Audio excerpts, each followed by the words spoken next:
بسم اللہ الرحمن الرحیم۔ السلام علیکم ناظرین، میں آج آپ کی خدمت میں ایک بہت اہم مسئلے پہ گفتگو کے لیے حاضر ہوا ہوں۔ اصل میں ملک میں بڑھتی ہوئی بے راہ روی اور اس کے جو نتائج، تباہ کن نتائج آ رہے ہیں، ابھی تو ہم انہیں نظر انداز کر رہے ہیں نا، کیونکہ یہ وبا ابھی ہمارے گھروں تک نہیں پہنچی۔ اللہ نہ کرے یہ ہمارے گھروں تک پہنچے اور ہمارے لیے جو مسائل وہ اور سے اور ہو جائیں۔ تو اس سے پہلے میرا خیال ہے کہ ہمیں اس پہ قابو پا لینا چاہیے۔ آپ یاد کریں اس بچی کا واقعہ، یہ گجراں والی بچی کا، کہ جس نے ابارشن کے لیے اپنے باپ سے پیسے منگوائے تھے، جو مزدوری کرتا تھا، جس نے قرض لے کے بھیجے تھے کہ یہ اس نے فیس دینی ہے، اور وہ اس ابارشن کرایا، خود بھی مر گئی، بچہ بھی مر گیا، پیسے بھی چلے گئے اور کہانیاں بھی پھیل گئیں۔ ناظرین کرام، ایک خاتون فوجی افسر نے بتایا ہے، لکھا ہے کہیں، کہ گلگت میں دوران قیام ایک ٹورسٹ پوائنٹ پہ میرے ساتھ پاک فوج کے 2 جوان تھے۔ ان سے کچھ ایسا پتہ چلا جو میرے لیے حیران کن اور بہت افسوسناک تھا۔ وہ تھا چائنا بارڈر پہ کسی لڑکی کے ریسکیو کی بات کر رہے تھے۔ جب میں نے پوچھا کہ وہ اکیلی کیسے وہاں پہنچ گئی، پہلے وہ تھوڑا ہچکچائے، پھر انہوں نے بتایا کہ یہ عام روٹین ہے، اس پہ میں چونکی کہ یہ روٹین کیسے ہوئی۔ افسر نے کہا، میڈم یہاں کپلز آتے ہیں، ان کی لڑائی ہوتی ہے، پھر لڑکے اکثر لڑکیوں کو اکیلا چھوڑ جاتے ہیں۔ میں نے پوچھا یہ کیا بات ہوئی، کوئی ایسے اپنی بیوی کو چھوڑ کر کیوں جائے گا؟ تب وہ کہنے لگا کہ میڈم وہ بیوی نہیں ہوتی۔ میں آگے کچھ پوچھ نہیں سکی، مگر اس نے جو تفصیل سنائی وہ ہمارے معاشرے کے بگاڑ کی ایک ایسی تلخ اور خطرناک سچائی ہے جس کو ہضم کرنا بہت ہی مشکل ہے۔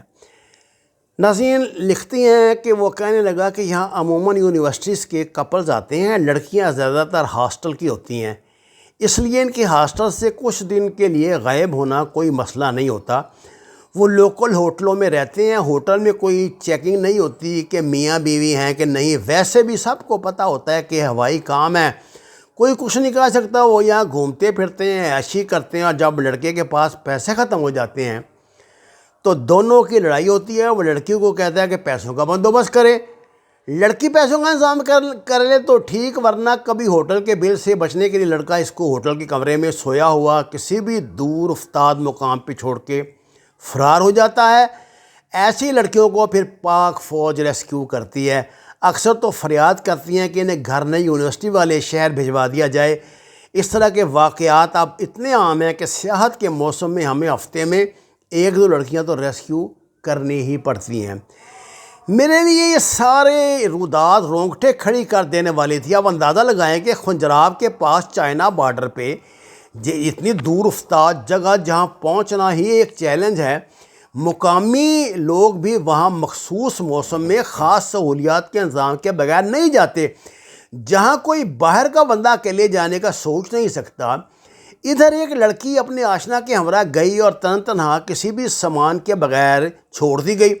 یہ خیال روح کو جھنجھوڑ دیتا ہے کہ موسم کی خرابی اور کسی مددگار کی پہنچ کے بغیر اس کا وہاں کیا حال ہوتا ہوگا۔ وہ کسی طوفان کی نظر ہو جاتی ہے، کسی برف کے تودے کے نیچے آ کے دب جاتی ہے، یا بھوک اور جاڑے سے ٹھٹر کے مر جاتی ہے۔ اس کے گھر والے ساری زندگی اس کو ڈھونڈتے ہی رہ جاتے ہیں کہ کسی کو معلوم ہی نہیں ہوتا کہ وہ کہاں گئی ہے۔ واپسی کی فلائٹ کے لیے جب مجھے ڈرائیور ایئرپورٹ پہ چھوڑنے آیا تو اس نے وہاں مجھے 2 لڑکا لڑکی دکھائے۔ یہ دونوں کچھ ایسی اس قسم کی بات پہ جھگڑ رہے تھے کہ ٹکٹ کے پیسے بھی میں نے دیے ہیں۔ لڑکی رو رہی تھی، ڈرائیور کہنے لگا کہ میں نے آپ سے کہا تھا کہ یہ سب یہاں عام ہے۔ میں واقعی حیران ہوئی اور بس منہ کھولے اس رودات کو سچائی کے روپ میں دیکھتی رہی۔ واپس آ کر بھی یہ سب میرے ذہن میں سے محو نہیں ہو پا رہا تھا۔ میں نے اس موضوع پہ اپنی چھوٹی بہن سے بات کی، وہ ابھی یونیورسٹی جاتی ہے۔ اس نے مجھے کہا کہ زونی آپا، آپ کو نہیں پتہ اس طرح کے کپلز کا جانا ہمارے سامنے بھی ہوا ہے۔ ایک لڑکی گئی تھی، میں نے اس سے پوچھا کہ تمہارے گھر والوں کو پتہ نہیں چلا؟ تو وہ کہتی تھی کہ میں نے 3 دن اپنی سم بند رکھی، واپس آ کر آن کی، ان کو کہا کہ موبائل ٹھیک نہیں تھا، اب کروا لیا ہے۔ اس سے بھی بڑھ کے ہماری ایک کلاس فیلو دوسرے ڈپارٹمنٹ کے لڑکے کے ساتھ 3 سال فلیٹ پہ رہتی رہی۔ لڑکی سکھے کی سے اور لڑکا 7 کا باز سے، گھر والوں کو یہی پتہ ہے کہ ہاسٹل میں رہتے ہیں، اتنے سالوں میں دونوں میں سے کسی کے گھر والوں نے آ کر چیک ہی نہیں کیا کہ وہ کہاں رہتے ہیں۔ یہ سب کچھ میرے لیے اتنا قابل افسوس ہے کہ میں الفاظ میں بیان نہیں کر سکتی۔ ہمارے معاشرے میں اتنی بے روی پھیل چکی ہے کہ اس کے محض مذمت کافی نہیں، آئے دن مولویوں سمیت کئی لوگوں کے قبضے کے قصے اور ویڈیو وائرل ہوتی ہیں۔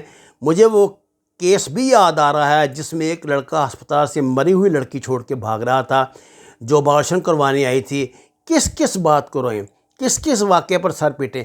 ہم جو رسالت مآب صلی اللہ علیہ وسلم سے قبل عرب معاشرے کو زمانہ جاہلیت کہتے ہیں، در حقیقت یہ زمانہ جاہلیت میں ہم آج رہ رہے ہیں۔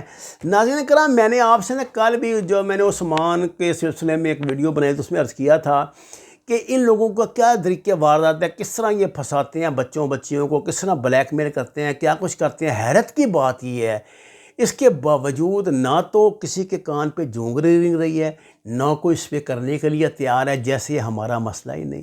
کیا وہ کوئی مسئلہ تب آپ کا مسئلہ بنتا ہے جب آپ کے گھر میں پہنچ جائے؟ وما علینا الا البلاغ المبین۔ آپ کا بہت شکریہ۔ ناظرین کرام، درخواست ہے ہمارے چینل کو سبسکرائب کریں، لائکس دیں۔